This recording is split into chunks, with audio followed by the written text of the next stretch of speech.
NEET paper leak मामले से जुड़ी एक बड़ी खबर सबसे पहले हमारे सामने आ रही है और यह खबर यह है कि सूत्रों के मुताबिक नीट पर पेपर सबसे पहले झारखंड के हजारीबाग में लीक हुआ था। पटना से मिले जले हुए प्रश्न पत्रों के आधार पर यह खुलासा किया जा रहा है और इस पूरे मामले में ताजा जानकारी लेकर मेरे सहयोगी प्रकाश कुमार सीधे पटना से जुड़ रहे हैं। प्रकाश, क्या ताजा अपडेट आया है?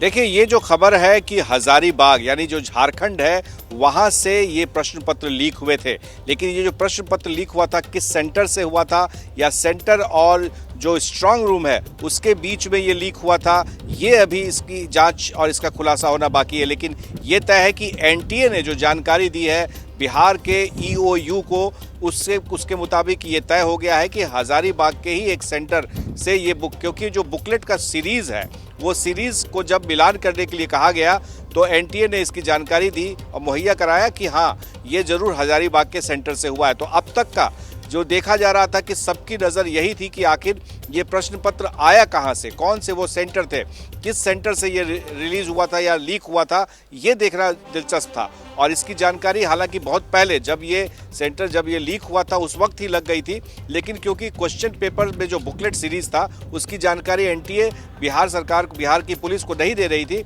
इस वजह से ये मामला फंसा हुआ था। अब जबकि परसों से लगातार ईओयू की टीम दिल्ली में बैठी हुई है और सारी जानकारियां इकट्ठा कर रही है, तो अब ये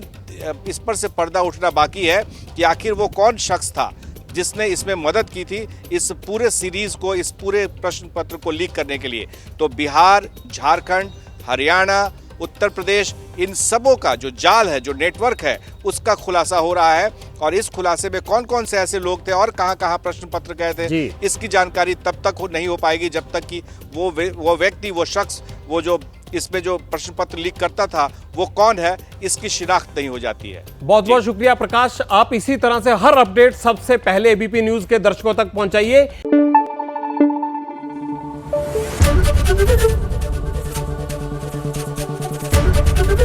एबीपी न्यूज आपको रखे आगे।